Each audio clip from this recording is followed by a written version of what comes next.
Hola, queridas y queridos colegas, su amigo el abo de juicio, Alejandro Ponce de León Gómez. Les recuerdo, les solicito suscribirse al canal, compartir este video y si les agrada, y si no también, denle like. Les recuerdo también, planteen sus preguntas, sus comentarios para contestarlos, pero también para contestarlos abiertamente en estos videos. Hoy vamos a hablar del quinto paso de la metodología para la preparación de una defensa efectiva en juicio, que tiene que ver con el ajuste y definición de la teoría del caso que voy a sostener en juicio oral. Recordaremos que en el paso 3 llevamos a cabo un análisis muy enfocado y detallado de la carpeta de investigación. Por lo tanto, ya sabemos qué hechos que puedan respaldar mi teoría del caso existen en esa carpeta de investigación. Ya llevé a cabo en el cuarto paso una investigación focalizada y ya allegué hechos adicionales que en dado caso respalden o no esa teoría del caso. Cabe destacar que si llegué hasta este quinto paso, quiere decir que no encontré, desde luego, en el paso 3, hechos incontrovertibles que me obligaban a descartar mi teoría del caso preliminar. ¿Por qué? Porque se los repito, una teoría del caso que contradice un hecho incontrovertible está destinada al fracaso. Si yo encuentro ese hecho incontrovertible que contradice mi teoría del caso preliminar o mi hipótesis preliminar, esa hipótesis la tengo que descartar y la tengo que ajustar y tendré que incluir ese hecho incontrovertible en mi teoría del caso que voy a eventualmente sostener en el juicio oral. Entonces, ya llegamos a esta situación, ya sea que ya incorporamos a la teoría del caso el hecho incontrovertible, ya sea que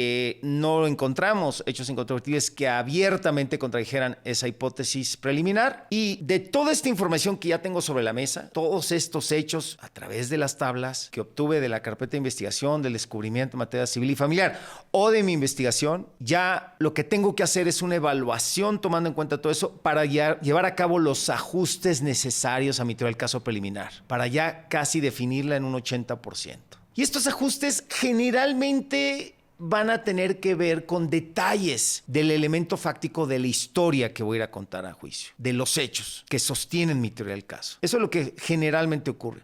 A veces agrego detalles, a veces cambio detalles, a veces veo que hay hechos que no se van a poder probar, trascendentes, etcétera, etcétera. Cambio el contexto un poco derivado del análisis o de la investigación. A veces lo que ocurre es que me doy cuenta que tengo que cambiar mi teoría jurídica. Hola, colegas. Alejandro Ponce León, el abo de juicio. ¿Tienes un juicio próximamente? ¿Tienes que defender a una persona en juicio? Yo te puedo ayudar a que tengas éxito en ese juicio, a que esa defensa sea efectiva. Te lo puedo garantizar casi en un 100%. ¿Te interesa? Aparecerán los datos más abajo, tanto de correo electrónico como teléfono, y poder explorar las posibilidades como coaching que te ayude sobre todo a prepararte muy bien para ese juicio o una capacitación personalizada y especializada. Llámame, no te vas a arrepentir y vas a ver cómo vas a tener mucho mayor éxito y mejores resultados en tus juicios. Gracias.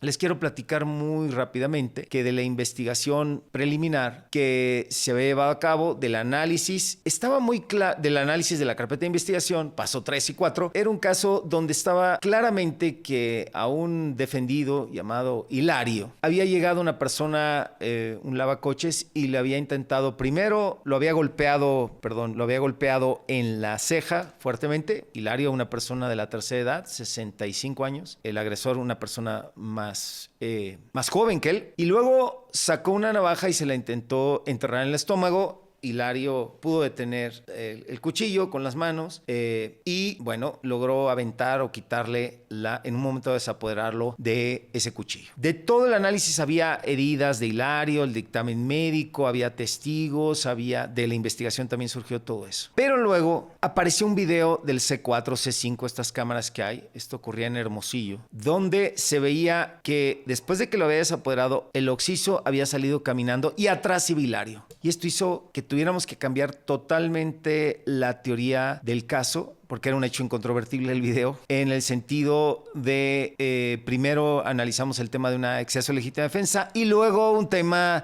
de una legítima defensa putativa, que fue finalmente por lo que nos decantamos. Bueno, yo le recomendé decantarse a la defensora pública que coachaba. Y esta es una parte muy importante. En este quinto paso yo ya tengo de un 80 a un 90% la teoría del caso que voy a sostener en juicio, con los detalles necesarios. Ya tengo los 3 elementos muy definidos, sobre todo el más importante, la historia, lo fáctico, lo jurídico y lo probatorio. De todas maneras, antes del juicio, siempre mi experiencia es que conforme va surgiendo información, voy haciendo un análisis más detallado, voy construyendo los contraexámenes, hago algunos otros ajustitos. Lo que no podemos y debemos de evitar a toda costa es tener que hacer obligadamente a medio juicio o al iniciar el juicio querer cambiar la teoría del caso porque hubo sorpresas, porque aparecieron pruebas que no había tomado en cuenta, porque no había analizado, porque no investigué bien los hechos, porque aparece una prueba superviniente. Eso generalmente provoca un desastre en el juicio para la defensa, que a mitad aparezcan bombas que no puedo desactivar,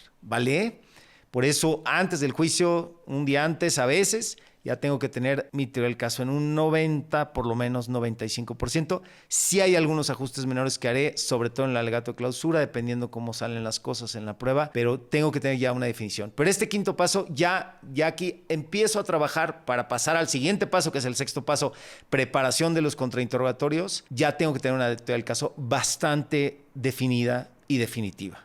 ¿Vale? Les recuerdo suscribirse, les agradezco mucho y nos vemos en el siguiente capítulo que vamos a hablar justamente de la preparación de los contrainterrogatorios. Gracias.